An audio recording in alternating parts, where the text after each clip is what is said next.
1 year of UK. இன்னும் ஸ்பெசிஃபிக்காக சொல்லணும்னா 1 year in Scotland. எக்ஸாக்ட்லி அதுதான் இந்த வீடியோ. வணக்கம் அண்ட் வெல்கம் டு கிச்சடி.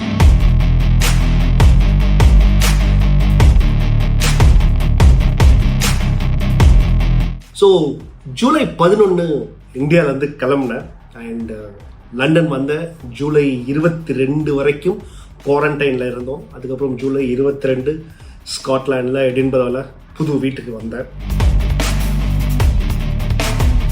இன்னும் ஹோம் டூர் போடலை, பெண்டிங்லேயே இருக்குது, அது தனியாக வச்சுக்கோ. ஸோ வந்துட்டு புது ஊர். நான் வந்தப்போ சம்மர் தான், ஒன்றும் பெரிய பிரச்சனை இல்லை. ஸோ ஆல்மோஸ்ட் பயங்கர சம்மர் வேறு இருந்துச்சு. ஸோ அதெல்லாம் தாண்டி ஒரு மாதிரி யூடியூப் பண்ணிவிட்டு வெளியெலாம் எங்கேயும் எதுவுமே பண்ணலை. ஏன்னா இந்த புது ஊர், புது லாங்குவேஜ் புதுசாக இருக்குது. நம்ம பேசுகிற இங்கிலீஷ் வேறு, அவங்க பேசுகிற இங்கிலீஷ் வேறு, ரொம்ப வித்தியாசமாக இருந்துச்சு. ஸோ ஊரில் சில வீடியோஸ்லாம் நான் போட்டிருப்பேன், நீங்கள் பார்த்துருப்பீங்க. ஒரு ஸ்ட்ரீட் டூர் போட்டேன்.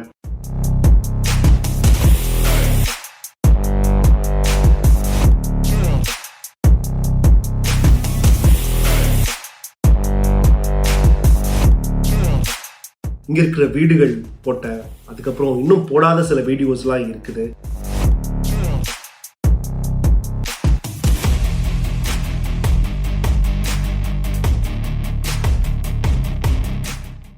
இந்த ஊர் என்ன, ஷாப்பிங் மெயின் ஏரியா. ஸோ இந்த மாதிரி ஃபஸ்ட்டு ஒரு 2-3 மாதம் ஒரு ஹனிமூன் மாதிரி தான். எங்கள் ஃபேமிலியோடு நாங்கள் அங்கே போகிறது, இங்கே போகிறது, பர்மிங்ஹாம் போகிறது.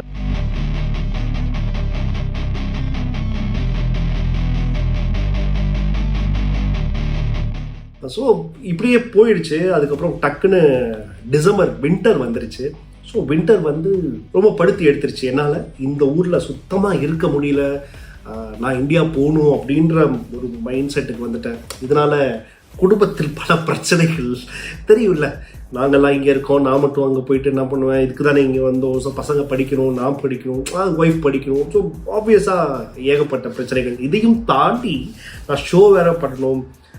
ஸோ ஃபினான்ஷியலாகவும் நிறையா ட்ரபிள். ஏன்னா புது ஊர், ஏகப்பட்ட செலவு இருக்கும். யூடியூப்லேருந்து வர்ற ரெவென்யூ, ஸோ என் டீமுக்கு நான் பே பண்ணணும், இங்கேயும் சர்வைவ் ஆகணும். அப்படின்றப்போ ஒய்ஃப் இங்கே பார்ட் டைமாக வேலைக்கு போனாங்க. இப்படி எல்லாம் தாண்டி தாண்டி தாண்டி ஒவ்வொரு அடியாக எடுத்து வச்சு ஏகப்பட்ட ஸ்ட்ரகிள்ஸ் எல்லாத்தையும் மென்டல் ப்ரெஷர், எமோஷ்னல், ஃபினான்ஷியல், ஊரில் இருக்கிறவங்களுக்கு பியர் ப்ரெஷர், இது எல்லாம். அந்த பியர் ப்ரெஷரை நான் ஒரு குந்தலா கூட மதிக்கிறது இல்லை. பட் சொந்தக்காரங்க ப்ரெஷர், இது எல்லாத்தையும் தாண்டி ஒரு வழியாக 1 year கம்ப்ளீட் ஆயாச்சு.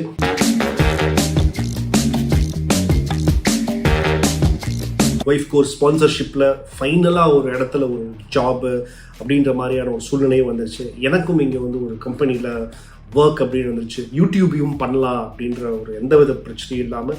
ஸோ 1 year-ஆக நாங்கள் கடந்து வந்துட்டோம்.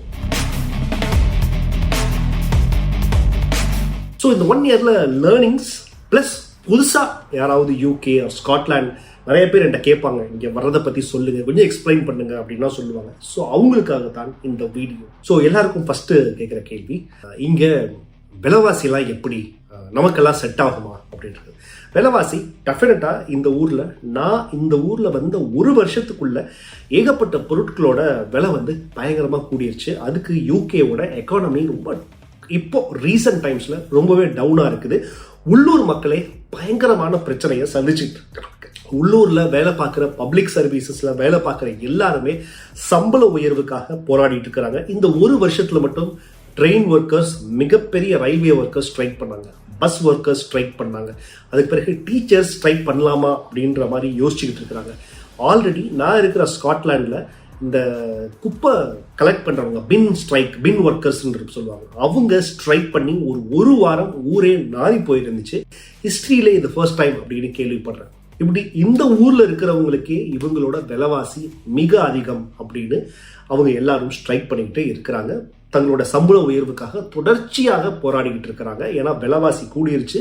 இவங்களுடைய சம்பளங்கள் மிகப்பெரிய அளவுக்கு கடந்த சில வருஷங்களாக உயரலை அப்படின்றது வருது. எஸ், நான் இங்கே வந்தப்போ பெட்ரோலோட ரேட் வந்து ஒரு பவுண்டு 35 பைசாலேருந்து 1.40 இருந்தது. இன்னைக்கு 1.90 போய் 1.7 அப்படின்றது இருக்குது. ஸோ கிட்டத்தட்ட ஒரு 30-40 பைசா விலை கூடிருச்சு. இது மாதிரி தான் அது பால்ல இருந்து, பிரெட்ல இருந்து, முட்டையில இருந்து, இது வந்து அத்தியாவசிய பொருள்னா இதோட விலை வந்து பெருசா உயராது. கடந்த 15 வருஷமாவே உயரல. பட் இப்போ இந்த ஒரு வருஷத்துக்குள்ள ஒரு 5ல இருந்து ஒரு 20 பென்ஸ் வரைக்கும் இதனுடைய விலை கூடிருச்சு அப்படின்னாலே இந்த எக்கானமி கொஞ்சம் வீக்கா இருக்குது, ப்ராப்ளத்தில் இருக்குது, இன்ஃப்ளேஷன் கூடிக்கிட்டே இருக்குது அப்படின்றதுக்கு உண்டான ஒரு அறிகுறி தான் இப்போ யூகேல நடக்கிறது. இது யூகேல மட்டும் இல்லாமல் அக்ராஸ் யூகே, இங்கிலாந்துல இருக்கட்டும், இல்லை மிட் இங்கிலாந்து, இங்கே ஸ்காட்லாந்து, எல்லா இடத்துலையும் இது ரிஃப்ளெக்ட் ஆயிருக்கு. அடுத்து இங்கே வர்றவங்களுக்கு இருக்க மிகப்பெரிய ஒரு கொஸ்டின் மார்க் வந்து, வீடு எங்களுக்கு கிடைக்கவே மாட்டேங்குது பிரதர் அப்படின்னு ஏகப்பட்ட இன்ஸ்டாகிராமில் மெசேஜ். சில பேருக்கு நானும் ஹெல்ப் பண்ண ட்ரை பண்ணேன், பட் சக்ஸஸ் ரேட் கம்மி. ஏன்னா வீடு கிடைக்கிறது அப்படின்றது இங்கே பயங்கர டிமாண்ட் தான். நீங்கள் முக்கியமான சிட்டிஸான லண்டன், எடின்பரா, மான்செஸ்டர், பர்மிங்ஹாம் இந்த மாதிரியான சிட்டிஸ்க்கு நீங்கள் போகிறப்போ வீடு ரொம்பவே கிடைக்கிறது கஷ்டம். ப்ளஸ் அதோடைய வாடகையும் ரொம்பவே அதிகமாக இருக்கும். எவ்வளோ இருக்கும் ஆவரேஜா அப்படின்னு கேட்டிங்கன்னா, நீங்கள் லண்டனில் ஒரு 2 பெட்ரூம் ஈவன் நீங்கள் சிட்டிக்குள்ளே நிச்சயமாக உங்களுக்கு பார்க்க முடியாது, பார்த்தாலும் கிடைக்காது. சிட்டியில் ஒரு பெட்ரூம் ஓரளவுக்கு, உதாரணத்துக்கு நீங்கள் சிட்டி அப்படின்னு நான் சொல்கிறது, நீங்கள் ஸ்ரீநகர் சிட்டியாக வச்சுக்கிட்டிங்கன்னா, நீங்கள் ஒரு வடபழனி மாதிரியான ஏரியாலேயோ இல்லை கிண்டி இந்த சைடு ஏரியா அப்படி புரிஞ்சுக்கணும். மெட்ராஸில் இந்த டிஸ்டன்ஸ்லேயே உங்களுக்கு வீடு கிடைக்கிறது கஷ்டம். அப்படியே வீடு உங்களுக்கு ஒரு சிங்கிள் பெட்ரூம் வீடு கிடைச்சிச்சு அப்படின்னா கிட்டத்தட்ட ஒரு 1000 1100 பவுண்ட், எஸ் 1 லட்சம் அந்த மாதிரி இருக்கும். சிட்டியில் இன்னும் கொஞ்சம் அவுட்டர், நீங்கள் இன்னும் தள்ளி அந்த பக்கம் ஒரு தாம்பரம், ஒரு பல்லாவரம் டிஸ்டன்ஸில் பார்த்தீங்கன்னா உங்களுக்கு 2 பெட்ரூம் வீடு கிடைக்கலாம். அந்த 2 பெட்ரூமோட வீட்டோட வாடகை சம்வேர் இந்த 1000லேருந்து ஒரு 1200 250 பவுண்ட்ஸ் இருக்கும். நீங்கள் 4 பேர் உங்கள் ஃபேமிலியில் இருந்தாங்கன்னா நீங்கள் நிச்சயமாக 3 பெட்ரூம், குழந்தைகளாக இருந்துச்சுன்னா நீங்கள் எக்ஸ்ட்ரா ஒரு பெட்ரூம் நீங்கள் கொடுத்தாகணும். அதுவும் வந்து வேற வேற ஒரு ஆம்பளை குழந்தை, ஒரு பொம்பளை குழந்தை இருந்துச்சு அப்படின்னா நீங்கள் ஒரே பெட்ரூமில் அவங்கள இந்த ஊரோட சட்டப்படி ஒன்றா படுக்க வைக்க பண்ணி தனித்தனி ரூம். ஸோ 3 பெட்ரூம் ஆயிருந்துச்சுன்னா 1500லேருந்து 1600 700 800 பவுண்டுக்கு மேலே பேர் ஒரு 2000 பவுண்ட் 2 லட்சம் நீங்கள் ஒவ்வொரு மாதமும் வாடகை கொடுக்குற மாதிரி போயிடும். இது ஃபேமிலியாக வர்றவங்களுக்கு ஒரு வார்னிங். ஸோ யங் ஃபேமிலியாக, சின்ன ஃபேமிலியாக இங்கே வந்தீங்க அப்படின்னா ஓகேவாக இருக்கும். ஒரு பெரிய ஃபேமிலியாக 4 பேரோட வர்றாங்க அப்படின்னா கொஞ்சம் ஷாக்கிங்கான வாடகை தான் இது. லண்டனில் இந்த ரேட் இதுலேயே வந்து ஒவ்வொரு ஊருக்கு ஏற்ற மாதிரி. இப்போ எடின்பரா இருந்துச்சுன்னா ஒரு 3 பெட்ரூம் இந்த ஊரில் ஒரு 1500 பவுண்ட் இருக்கும். 2 பெட்ரூம்னா ஒரு 1000, ஒரு 950, 1000, 1050, 900 ஏரியாவை பொறுத்து மாறும். மான்செஸ்டர்லேயும் அதே மாதிரி தான் 800, 850, 900, 80,000, 90,000. ஸோ அக்ராஸ் இதுதான் வந்து ஒவ்வொரு ஊருக்கும் இந்த கீ சிட்டிஸில் இருக்கிறதுக்கு உண்டான வீட்டு வாடகையோட மதிப்பு. ஸோ முக்கியமான இந்த விஷயத்தை நீங்கள் மென்டலாக நீங்கள் தயார்படுத்தி வச்சுக்கணும். அடுத்து வீடு கிடைக்கிறது அப்படின்றது இங்கே ரொம்ப ரொம்ப ஈஸியான ப்ராசஸே கிடையாது.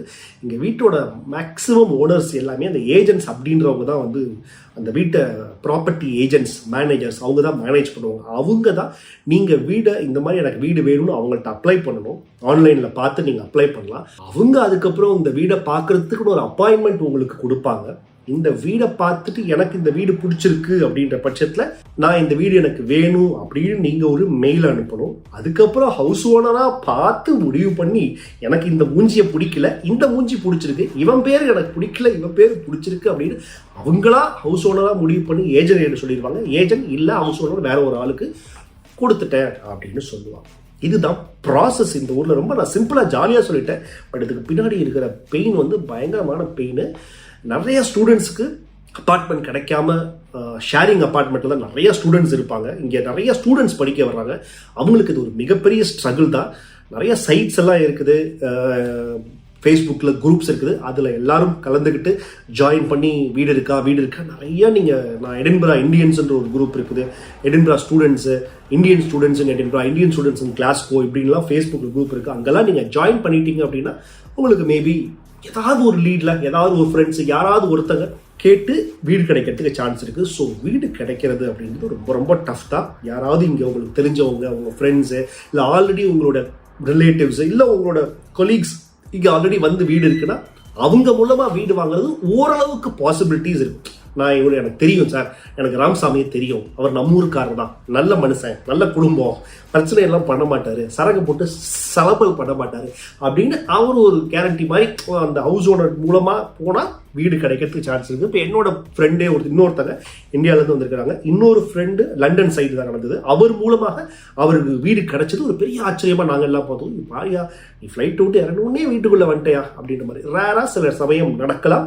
இப்போ எங்களுக்கு இருக்கிறது ஒரு இந்தியன் ஹவுஸ் ஓனர், ரொம்ப தங்கமான ஃபேமிலி, ரொம்ப அருமையான தமிழ்நாடுக்காரர் தான். ஸோ அதனால வீடு கிடைச்சிருச்சு. ஸோ எல்லாருக்கும் இந்த மாதிரி நடக்குமா அப்படின்னா நிச்சயமாக நடக்காது. ஸோ இது வீடு. அடுத்ததாக எலக்ட்ரிசிட்டி பில். இந்த ஊரில் எலக்ட்ரிசிட்டி பில் அப்படின்றது பயங்கரமாக வித்தியாசமான எலக்ட்ரிசிட்டி பில்லாம் இருக்கும். ஃபிக்ஸட் ரேட்டுன்னு இருக்கும், வேரியபிள் ரேட்டுன்னு இருக்கும், ப்ரீபெய்டு எலக்ட்ரிசிட்டின்னு இருக்கும். அதுக்கப்புறம் நம்ம ஊரில் மாதிரி கவர்மெண்ட் கிட்ட எலக்ட்ரிசிட்டி கிடையாது, பிரைவேட் பேஸ்ட் எலக்ட்ரிசிட்டி. அதில் யார் கம்மியாக கொடுக்குறாங்களோ அவங்கள்ட்ட நீங்கள் முன்னாடியே ஃபிக்ஸ் பண்ணிக்கலாம். நீங்கள் 2 வருஷம் நீங்கள் டீல் போட்டுக்கலாம். 2 வருஷம் ஒரே ஆல்ட்ட. இப்போ உதாரணத்துக்கு 2 வருஷம் நீங்கள் ஏர்டெல்ல இருப்பீங்க, 3ஆவது வருஷத்துக்கு ஜியோவுக்கு மாறுறீங்களா. அந்த மாதிரி 2 வருஷம் இங்கே ஒரு எலக்ட்ரிசிட்டி கொடுக்குறவங்க இருக்கிறான் அப்படின்னா அவன் வந்து 2 வருஷம் ஃபிக்ஸட் ரேட்லேயே கொடுக்கறதுக்கு சில சமயம் இதெல்லாம் ஸ்டார்டிங்லேயே நான் நீங்கள் வீடு இந்த ப்ரொவைடர்கிட்ட வந்து நான் வாங்கிக்கிறேன் அப்படின்னு சொல்லலாம். மாதம் ஃபிக்ஸட் ரேட்டில் போகிறேன்னா அதே ரேட்லேயே அடுத்த 2 வருஷம் கரண்ட் பில் முன்ன பின்ன ஆனாலும் உங்களுக்கு அதே ரேட்லேயே போகும். இல்லை வேரியபிள் ரேட்டாக நீங்கள் யூஸ் பண்ணுறதுக்கு ஏற்ற மாதிரி மாறும். அப்புறம் ப்ரீபெய்டு கார்டு இருக்குது. ப்ரீபெய்டில் 10 பவுண்டு 40 பவுண்டு இதெல்லாம் கொஞ்சம் பழைய வீட்டுக்கு பழைய ஆட்களுக்கு தான் இது ஒர்க் அவுட் ஆகும். இந்த ப்ரீபெய்டு இப்போ புதுசாக கட்டுற வீடுகளுக்கெல்லாம் இதெல்லாம் கம்மியாயிடுச்சு. ஸோ புதுசாக வர்றவங்களுக்கு அதை பற்றி ஒரி பண்ண தேவையில்லை. நீங்கள் புதுசாக யாரும் உங்கள் ஏரியாவில் இருக்கிற எலக்ட்ரிசிட்டி எனர்ஜி ப்ரொவைடரில் கம்மியான ரேட்டுக்கு தராங்களோ அவங்களுக்கு நீங்கள் ஆஃப் பண்ணிட்டீங்கன்னா ஓரளவுக்கு உங்களுக்கு சேஃப். பட் ஒரு 4 பேர் இருக்கிற ஒரு ஃபேமிலிக்கு ஆவரேஜாக 2 பெட்ரூம் அப்படின்னா சம்மேர் இன் பிட்வீன் ஒரு 100 பவுண்ட்ஸ்லேருந்து ஒரு 140 பவுண்ட்ஸ்க்குள்ளே வரும். நீங்கள் எனர்ஜி யூசேஜை பொறுத்து தான். ஸோ 100 to 150 பவுண்ட்ஸ் கிட்ட வரலாம். அதிகமாக கரண்ட்டை லைட்டை எரிய விட்டு இந்த மாதிரி எலக்ட்ரிசிட்டி எக்ஸ்ட்ரா லைட்டு வீடியோலாம் எடுக்கிறேன் அப்படின்னா அந்த மாதிரி வரலாம். எஸ், எங்களுக்கு அந்த மாதிரி தான் வந்துக்கிட்டு இருக்குது அப்படின்றதாலும் சூசகமாக சொல்லிட்டேன். ஸோ இது அடுத்ததாக கார் வாங்குறது. இங்கே கார் வாங்குறது ஒரு மஸ்டாக இருக்கும். ஏன்னா எல்லா இடத்துக்கும் பஸ்ஸும் இருக்கும். பட் சில சமயம் ஈஸியாக போயிட்டு வரணும், சிட்டிக்குள்ளே போயிட்டு வரணும் அப்படின்னா நீங்கள் இந்தியாவிலேருந்து வர்றீங்க அப்படின்றத பொறுத்து இந்தியன் லைசன்ஸை வச்சு 1 வருஷம் நீங்கள் கார் ஓட்டலாம். ஸோ அதில் முக்கியமான விஷயம், நீங்கள் ஒரு 6th 7th மந்த்லேயே நீங்கள் இந்த ஊர் லைசன்ஸுக்கு அப்ளை பண்ணுறது பெட்டர்.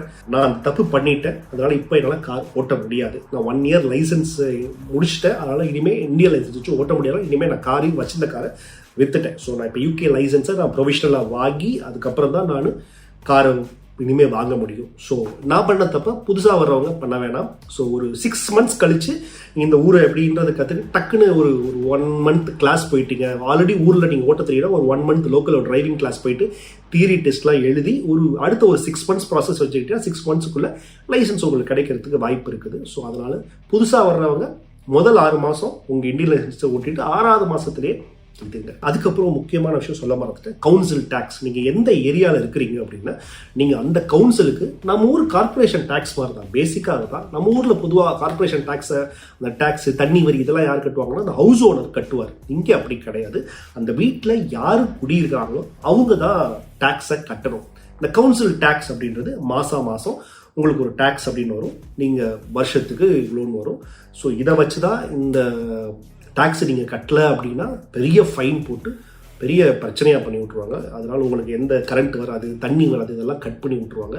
அதெல்லாம் ரொம்ப சிஸ்டம் அதிலெல்லாம் ரொம்ப பர்ஃபெக்டாக இருக்கும். நீங்கள் ஏமாற்றவும் முடியாது. ஸோ கவுன்சில் டேக்ஸ் அப்படின்றது இங்கே ரொம்ப முக்கியம். ஒவ்வொரு ஊருக்கு ஏற்ற மாதிரி அந்த டேக்ஸ் மாறும். நீங்கள் எந்த ஊருக்கு போகிறீங்களோ அந்த ஊருக்கு டேக்ஸு மாறும்.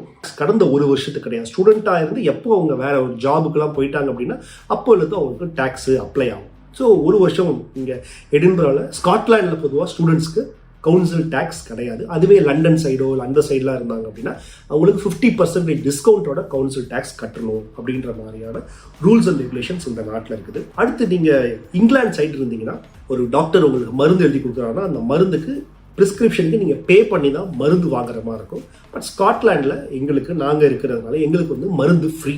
நாங்கள் என்ன மருந்து டாக்டர் எழுதி கொடுத்தாலும் அதுக்கு ஃப்ரீயாக தான் எங்களுக்கு மருந்து கொடுக்கப்படும். ஸோ இது இந்த ஸ்காட்லாண்டில் மட்டும் இருக்கிற ஒரு சில சலுகைகள், எக்ஸ்ட்ரா சலுகைகள் அப்படின்னு சொல்லலாம்.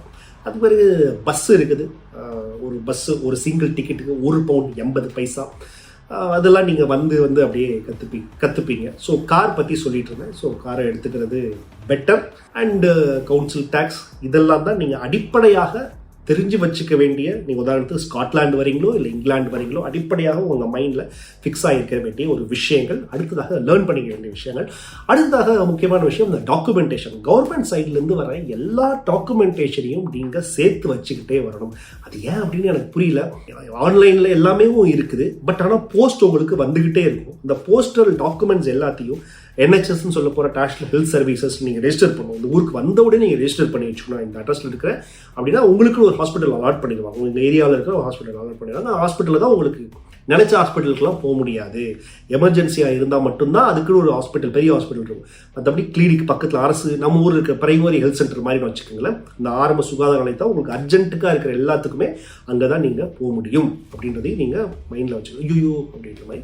ஸோ முடிஞ்ச வரைக்கும் இந்தியாவிலேருந்து வர்றப்போ நமக்குன்னு ஊரில் சில மாத்திரைகள்லாம் இருக்கும்ல, டோலோ 650, பேராசிட்டமால், குரோசின், அந்த இதுக்கு அலர்ஜிக் போட்டு இந்த மாதிரியான சில மாத்திரைகள்லாம் ஒரு 6-7 ஒரு வருஷத்துக்கே கொண்டு வந்துட்டா பெட்டர். எல்லாத்துக்கும் நீங்கள் ஹாஸ்பிட்டலும் போக முடியாது. ஸோ அதனால் கையில் வச்சுக்கிட்டு கை வைத்தியம் பார்த்துக்கிறது ரொம்பவே நல்லது. பொல்யூஷன் நான் இருக்கிற ஊரில் பெருசாக கிடையாது. ஸோ அதனால் எனக்கு ஒரு அலர்ஜிக், நான் வந்து டக்குன்னு தும்ப ஆரம்பிச்சிடுவேன். அது எனக்கு பெருசாக இந்த ஊரில் வந்து எதுவுமே கிடையாமல் இருக்குது. ஸோ அது வகையில் ரொம்பவே நல்லது. ஸோ இதெல்லாம் தான் நீங்கள் முக்கியமாக இந்த ஊருக்கு வரணும் அப்படின்னா மென்டாக நீங்கள் ப்ரிப்பேர் ஆகி இந்த ஊருக்கு வந்து ரெடி ஆகணும். அண்ட் டாக்குமெண்டேஷன், எல்லா டாக்குமெண்ட்ஸையும் நீங்கள் சேர்த்து வச்சுக்கிட்டே இருக்கணும். எந்த டாக்குமெண்ட்டையும் நீங்கள் மிஸ் பண்ணிடக்கூடாது. ஏன்னா அடுத்த கட்டம், நீங்கள் இந்த ஊரில் தொடர்ச்சியாக இருக்க போகிறீங்க, அடுத்து நீங்கள் ரெனியூவல் பண்ண போகிறீங்க, எக்ஸ்டென்ஷன் பண்ண போகிறீங்க அப்படின்றப்போ என்னென்னலாம் நீங்கள் இருந்தீங்க, ஏன்னா இந்த டாக்குமெண்டேஷன் இதெல்லாம் உங்கள்கிட்ட இருக்கா அப்படின்னு கேட்பாங்க. இந்த டாக்குமெண்டேஷன் இருந்துச்சுன்னா சப்மிட் பண்ணுங்கன்னு சொல்லுவோம். ஸோ அதனால் ரொம்ப ரொம்ப கேர்ஃபுல். நீங்கள் இதே ஊரில் இருந்து சிட்டிசன்ஷிப்பாக வாங்கணும் அப்படின்னு ஆசைப்பட்டீங்கன்னா இந்த 5 வருஷத்துக்கு உண்டான டாக்குமெண்ட்டையும் நீங்கள் அவங்க கேட்குறப்ப நீங்கள் காமிக்கணும். அடுத்த முக்கியமான விஷயம் NI நம்பர்னு ஒன்று இருக்கும், நேஷ்னல் இன்சூரன்ஸ் நம்பர். அதை நீங்கள் இங்கே அப்ளை பண்ணி வாங்கிட்டீங்க அப்படின்னா அதுதான் நீங்கள் கவர்மெண்ட்டுக்கு வேலை சேர்ந்தால் அது மூலமாக தான் நீங்கள் கவர்மெண்ட்டுக்கு இது கட்டுவீங்கன்னா இன்சூரன்ஸ். NIனா ஊரில் PF மாதிரி வச்சுக்கோங்க. அதே தான், அது நீங்கள் அந்த நம்பரில் தான், அந்த நம்பரை போட்டால் இவன் இப்போ இத்தனை நாள் வேலை பார்த்துருக்கா, இங்கே வேலை பார்த்துருக்கா, இங்கே இவ்வளோ இன்சூரன்ஸ் கட்டியிருக்கா, இந்த PPF கட்டியிருக்கா அப்படின்ற சகல உங்கள் ஜாதகமே அது மூலமாக வந்துடும். இதெல்லாம் தான் நீங்கள் மைண்டில் மென்டலாக வச்சுக்க வேண்டிய யூகேக்கு வந்தால் தெரிக்க வேண்டிய விஷயங்கள். அடுத்து முக்கியமான விஷயம் என்ன அப்படின்னா, இங்கே வந்தால் வேலை கிடைக்குமா, படித்தா வேலை கிடைக்குமா அப்படின்றது ரொம்ப ரொம்ப ரொம்ப எல்லாரும் கேட்குற ஒரு கேள்வி. மேபி அதை பற்றி இன்னொரு வீடியோவில் டீட்டெயிலாக பேசுவோம். இந்த வீடியோ உங்களுக்கு யூஸ்ஃபுல்லாக இருந்துச்சுன்னா மறக்காமல் ஒரு லைக்கை போட்டு, நான் 1 இயர் இங்கே சந்தோஷமாக ஒரு வழியாக தடைகளை தாண்டி அதை உடை அப்படின்னு நினச்சி 1 வருஷம் தாண்டிட்டேன் அப்படின்ற கங்க்ராச்சுலேட் பண்ணனாலும் அதுக்கு ஒரு வாழ்த்துக்கள் அப்படின்னு கங்க்ராச்சுலேட் கமெண்ட் போட்டு, உங்கள் சில கேள்விகள் இருந்துச்சுன்னா அது வீடியோவாக பண்ண வேண்டியதுக்கு மேபி நான் ரிப்ளை பண்ணுறேன். மறக்காமல் அதை போடுங்க. அண்ட் நன்றி, வணக்கம்.